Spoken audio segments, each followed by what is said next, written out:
الليل نحن موجودين هنا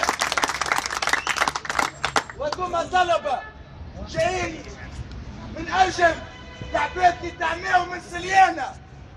بالله يا مواطن، وكان يعموك في عينيك بالرش السلاح هذايا المستورد من قطر، بالرش يضربوا في العباد.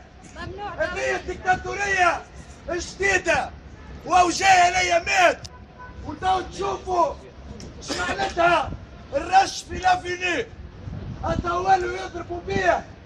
الرش هذا في تونس العاصمه، والخطاب بتاع الجبالي على سليانه يقول يتنحى الوالي نتنحى انا.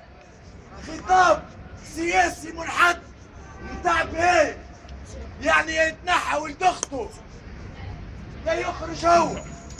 معناها ناس يضربوا فيها بعينيهم بانوا يشوفوا في الهادي الرايس، ومن بعد يزيد يقول لك راما هذوما جماعة سليانة راه يتحرك فيهم ناس أخرى.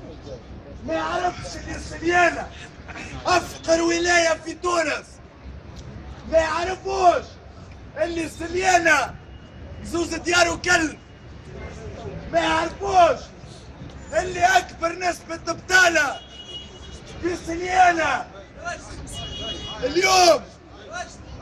البطالة ما تمشيش وزارة الداخلية، وزارة إرهابية، وزارة الداخلية، وزارة إرهابية.